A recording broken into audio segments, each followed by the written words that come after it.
Steady state और equilibrium condition.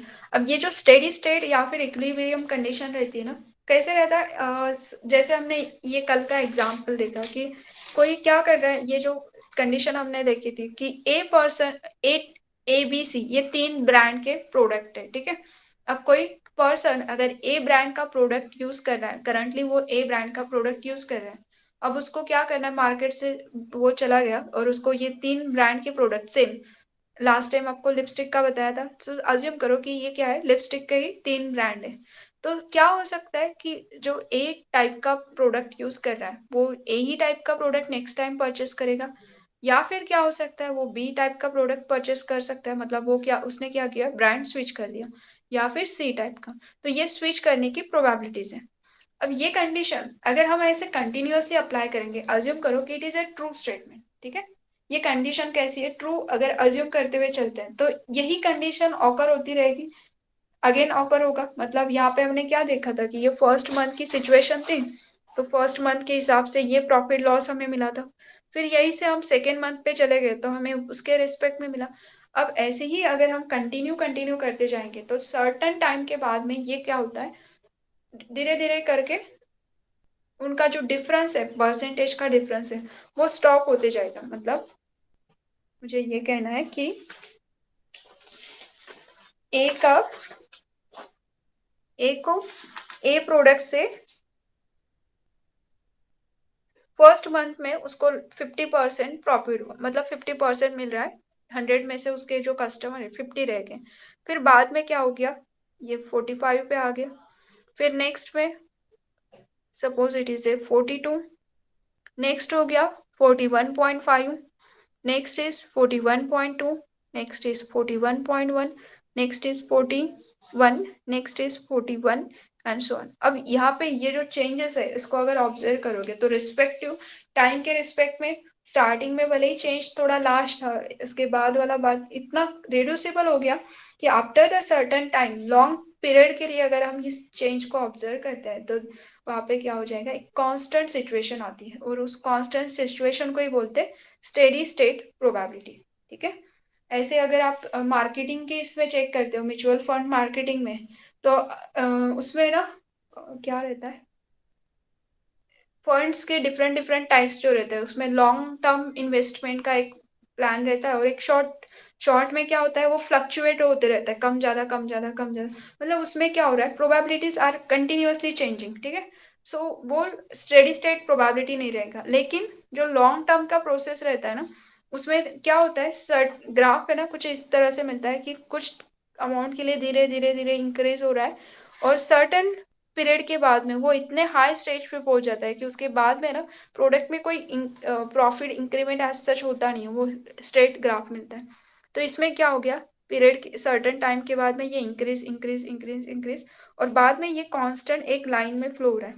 तो ये यहाँ से अगर ये अप टू इनफाइनाइट टाइम्स इस प्रोसेस को कंटिन्यू करते हैं तो सर्टेन टाइम के बाद में ये अगर स्ट्रेट हो रहा है तो that is called steady state probability. Starting में नहीं हुआ कोई प्रॉब्लम नहीं, but after the certain time ये अगर कंटिन्यू चलता है तो that is called steady state probability.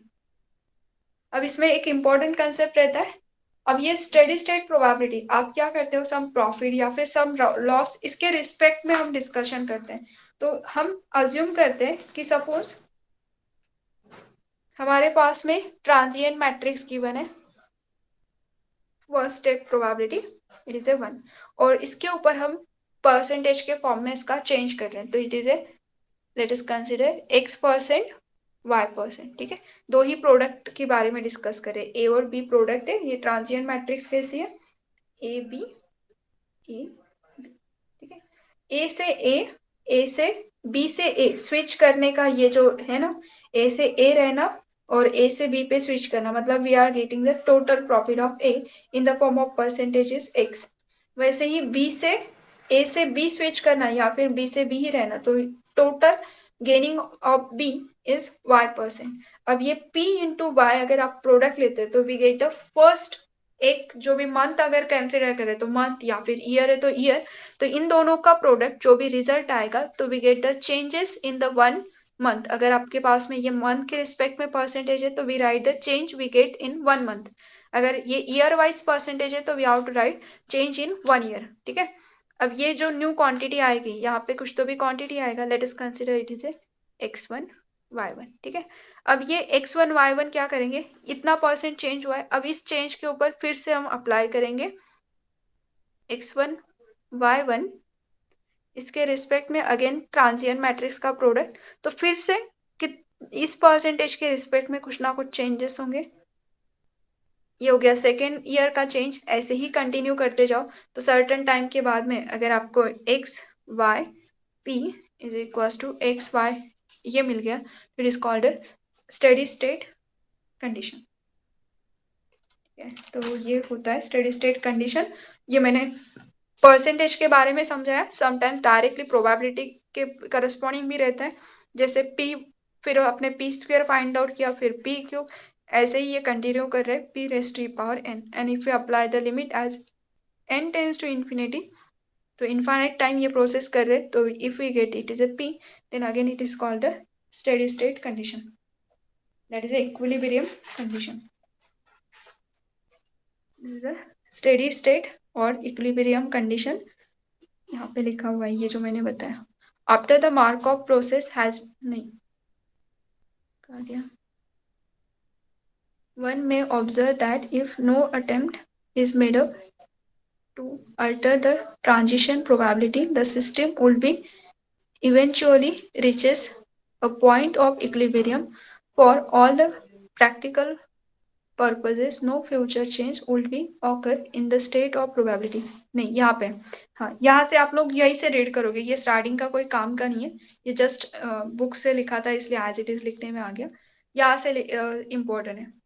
The Markov process has been operation for the long time. ठीक है, अगर आप मार्कऑफ प्रोसेस मीन्स क्या होता है, करंट में किसी स्टेट पे और नेक्स्ट पे जा रहे हो, फिर नेक्स्ट पे जा रहे हो, तो ये करंट में कहीं तो भी है और नेक्स्ट पे जंप कर रहे हैं, तो ये the Markov process has been operation for a long time, a given state will tend to occur a fix percent of the time. There is a limiting probability that the system is finite number of transition will be reaches steady state equilibrium। मतलब यही long, ये अगर long time तक के अगर हम continuous change को observe करते हैं, if it is a fixed, और ये अगर फिक्स हो जाता है तो then that is called a steady state probability. ठीक है, there is a limiting probability that the system has a finite number of transition will be reaches steady state equilibrium, that that is when the n become very large, each pij tends to the fixed limit, and each state of probability vector p raised to the power 1 approaches to the constant value। ठीक है, सो p raised to अगर n इतना very very large हो गया तो उसके बाद में उसके पास में क्या होगा, सिमिलैरिटी आना स्टार्ट होगी, तो मतलब आप p raised to power n plus 1 निकालो कि p raised to power n, उन सब के लिए एक ही आंसर मिलेगा। यहाँ पे n प्लस 1 लिखा है, p raised to power n plus 2 भी क्या होगा, इसी को equivalent. So when we are continuously doing the product of probabilities, तो after certain time ये n is n टाइम्स आपने किया तो n is a very very large, उसके बाद में सारे आंसर क्या हो गए, फिक्स आंसर देना स्टार्ट करेंगे, तो that time n p raised to power n plus 1 और p raised to power n plus 2 और any number is equivalent to p raised to power n equals to p, मतलब ये हो गया fix, that is इसी को limit के form में उन्होंने एक्सप्रेस कर दिया। नाउ हियर, अब ये इसको फाइंड आउट करने का मतलब मार्क ऑफ एनालिसिस अल्गोरिथम जो रहता है, तो ये कंडीशन जो रहेगी मैं इसको एग्जांपल के थ्रू एक्सप्लेन करती हूँ, फिर हम इसी के ऊपर फिर से आ जाते हैं। एक्चुअली हम मार्क ऑफ एनालिसिस अल्गोरिथम जब स्टडी करते हैं तो उसमें हम क्या करते हैं, तो गेन या फिर लॉस चेक करते हैं मार्केट की, इसमें क्या हो रहा है, या फिर सर्टेन पीरियड ऑफ टाइम के बाद में कर रहे हैं तो वो कौन से पीरियड के बाद में वो कांस्टेंट आंसर दे रहा है उसका चेंज चेक करते हैं। अदरवाइज जो स्टडी स्टेट कंडीशन आ रही है वो किस तरह से आ रही है उसका स्टडी करते हैं। तो ये 3 एनालिसिस एक्चुअली हम मार्कऑफ के प्रोसेस में स्टडी करते हैं। देखो, इसे फाइंड आउट करने का जो प्रोसेस है ना, ये जो मैं बता रही हूँ, इन्होंने स्टेप ऑलरेडी लिखे हैं, मैं उसको एग्जाम्पल से एक्सप्लेन करती हूँ कि क्या एक्चुअली। अब देखो, फर्स्ट एग्जाम्पल जो है यहाँ पे, suppose there are 2 market products. जैसे लास्ट टाइम आपको कहा था 3 मार्केट प्रोडक्ट है, और वो क्या कर रहे हैं, कोई ए टाइप का प्रोडक्ट परचेस कर रहा है, तो नेक्स्ट टाइम भी ए ही टाइप का प्रोडक्ट परचेस करने की प्रोबेबिलिटी है 0.9। कोई ए टाइप का प्रोडक्ट करेंटली परचेस कर रहा है, लेकिन वो स्विच करेगा उसका प्रोडक्ट बी के ऊपर, मतलब नेक्स्ट टाइम वो बी टाइप का प्रोडक्ट परचेस करेगा, उसकी प्रोबेबिलिटी है 0.1। सिमिलरली यहाँ पे बी के करस्पॉन्डिंग, ठीक है। Suppose that there are the 2 market product of brand A and B respectively. Let each of these two brands have exactly 50% of the total market in the same period, and let the market be a fixed size. The transition matrix is given below. This is a given matrix.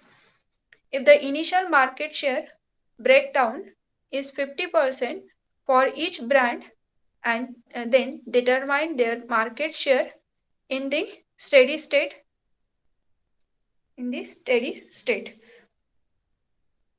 अब यहाँ पे क्या हो रहा है, देखो इसका condition का मीनिंग क्या हो रहा है। आपके पास में ये ट्रांजिशन मैट्रिक्स गिवन है, और ये जो चेंजेस ऑकर हो रहे हैं, that is a let each of these two brand having exactly 50% of the total market, ठीक है। मतलब ये जो रिस्पेक्टिव कंडीशन है, तो मार्केट शेयर जो रहेगा ए का 50%, सिमिलरली बी का भी क्या है 50%। अब हमें steady state condition find out करना है कि कितने रिस्पेक्ट में स्टेडी स्टेट आ सकता है। तो इसको फाइंड आउट करने का ये जो प्रोसेस है, इन्होंने लिखा हुआ है कि फर्स्ट स्टेप में आप क्या करोगे, ट्रांजिएंट मैट्रिक्स को फॉर्म करना है, जो कि आपके पास में ऑलरेडी गिवन है। Here, using the given data of the probability, determine the probability associated with the retaining gain and loss. तो जो आपके डाटा गिवन है उसमें से रिटर्न गेन लॉस क्या है, उस हिसाब से आपको प्रोबेबिलिटीज निकालनी है। सेकेंड क्या रहेगा, using the data of step 1 develop the appropriate state transition matrix. तो स्टेप 1 स्टेप 2 आपके पास में ऑलरेडी गिवन है, ठीक है। ट्रांजिशन मैट्रिक्स जहाँ पे प्रॉफिट लॉस क्लियरली उसमें लिखा हुआ है। Then we have to apply the step 3 matrix के बाद में स्टेप 3 क्या कहती है, using the state transition matrix of step 2 determine the expected future market share for the next period. The process is always follow. देखो कोई भी problem रहो, यही प्रोसेस हम फॉलो करेंगे। अब मार्केट का चेंज हमें रिस्पेक्टिव टर्म में फाइंड आउट करना है, तो इन्होंने लिखा हुआ है कि मार्केट जो चेंज है वो ए और बी दोनों के लिए इक्वल है, मतलब 50-50% है। तो क्या करेंगे हम चेंज ऑब्जर्व करने के लिए, यहाँ पे market share begin the period 1, first time जो है market share multiply with the transition matrix, तो we get the exact market change begin in the period 2। तो सेकेंड पीरियड में क्या चेंजेस रहेंगे वो हमें मिल जाएगा। तो करंट में आपके पास में as per the given situation, current में हमारे पास में कितना परसेंट चेंज है, 50%, 50%, ठीक है। मतलब यहाँ पे अगर वैल्यूज को पुट करते हैं तो 50%, तो हम तो परसेंटेज, तो 100% मतलब हमारे लिए क्या होता है, प्रोबेबिलिटी के फॉर्म में 1, ठीक है।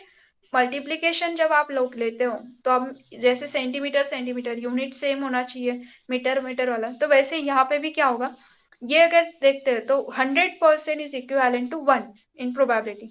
ये 0.9 is nothing but the 90%। Similarly 50% अगर है तो 50% को पहले तो प्रोबेबिलिटी के नंबर्स के फॉर्म में अगर एक्सप्रेस करोगे तो इट इज नथिंग बट 0.5। तो यहाँ पे क्या हो जाएगा, here we have to take product of market ये फर्स्ट टाइम जो मार्केट का चेंजेस है फॉर प्रोडक्ट 1 and 2, तो इट इज 0.5, 0.5, क्योंकि 50% नथिंग बट 0.5, 0.5। इसको मल्टीप्लाई किससे करना है, ट्रांजिएंट मैट्रिक्स से।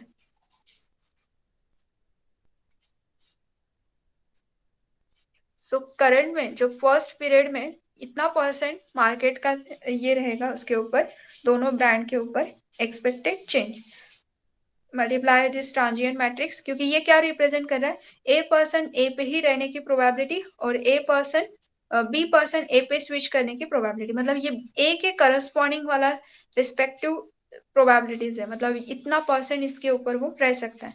अब इसी का इक्विवेलेंट क्या हो सकता है, मतलब इसके रिस्पेक्ट में टोटल चेंज क्या होगा, इसके हिसाब से 50% है। Now here if we take the product तो row into column, so it is a 4.5 plus 2.5, that means ये होगा 4.5 plus 2.5, it is a 7.0. Next second row into first row into second column, so 0.5 0.05 into plus 2.5,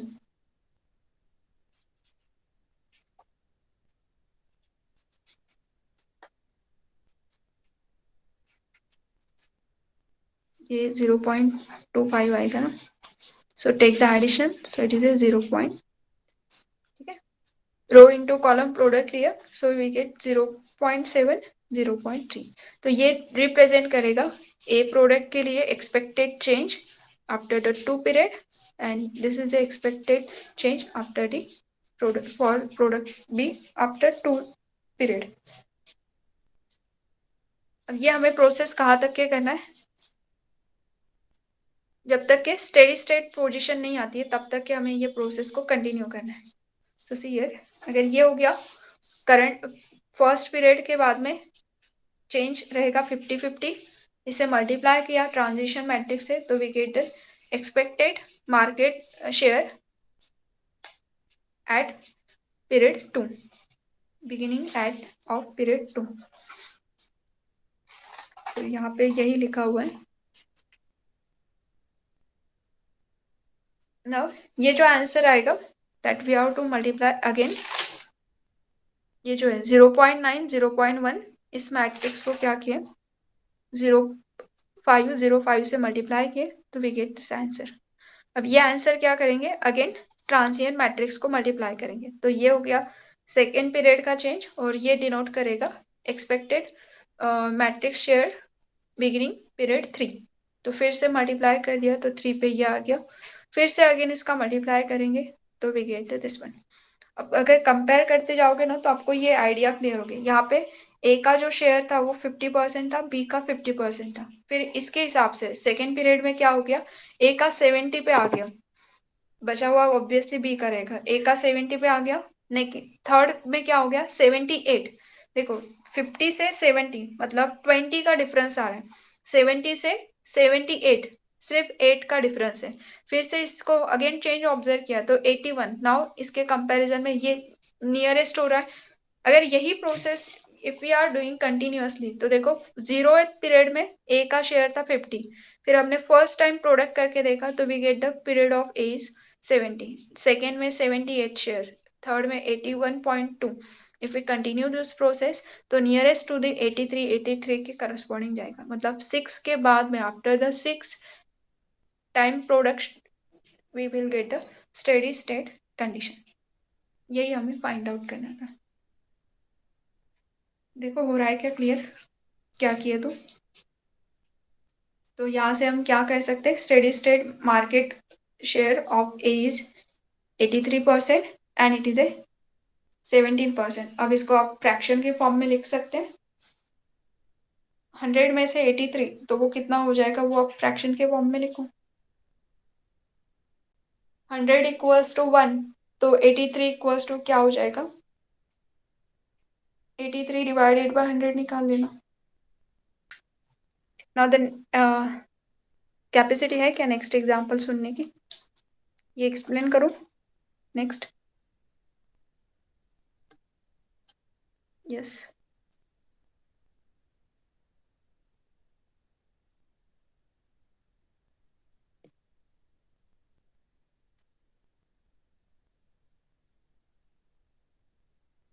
सुन सकते हैं next example. Same condition में यहाँ पे लिखा है, जैसे ये the school of international studies for the population found out by its several that the mobility of the population. Same है यहाँ पे, जैसे अब ब्रांड ABC प्रोडक्ट के रिलेटेड लिखा था, वैसे यहाँ पे स्कूल के रिलेटेड है, विलेज टाउन एंड सिटी। और अगेन वहाँ पे सेम सिचुएशन है कि वो विलेज से विलेज या फिर विलेज से टाउन स्विच करना या फिर विलेज से सिटी स्विच करना, इसके रिस्पेक्ट में ये वाला आपके पास में ट्रांजिएंट मैट्रिक्स गिवन है।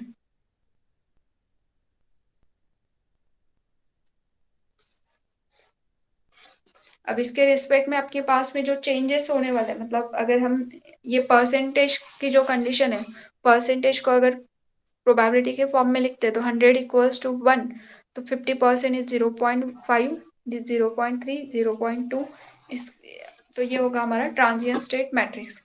नाउ इन्होंने चेंजेस लिखे हुए हैं कि अगर ये विलेज से विलेज के ऊपर रहने का परसेंटेज कितना है, तो यहाँ पे लिखा हुआ है the given percentage of population proportion of 0.7, 0.2, 0.1। ठीक है, मतलब ये जो परसेंटेज है ना शिफ्ट करने का, ए विलेज से विलेज और विलेज सिटी से विलेज या फिर टाउन से विलेज, इनके रिस्पेक्ट में जो परसेंटेज ऑफ चेंज ऑकर होगा विलेज के लिए, इट इज ए 0.7, वैसे टाउन के लिए 0.2 एंड सिटी के लिए 0.1। सो ये फर्स्ट पीरियड के लिए आपके पास में गिवन है। इस टर्म को अगर ट्रांजिशन से मल्टीप्लाई करोगे तो we get a second change period, changes in second period, इनका प्रोडक्ट ले लीजिए, ये आएगा। वैसे ही अब इस रिजल्ट को हमें क्या करना है, अगेन ट्रांजिएंट मैट्रिक्स से मल्टीप्लाई करना है, तो we get a second period change. मतलब ये हो जाएगा, this is a proportion of the population after the second year to be obtained as this one। तो ये विलेज के लिए, टाउन के लिए, सिटी के लिए।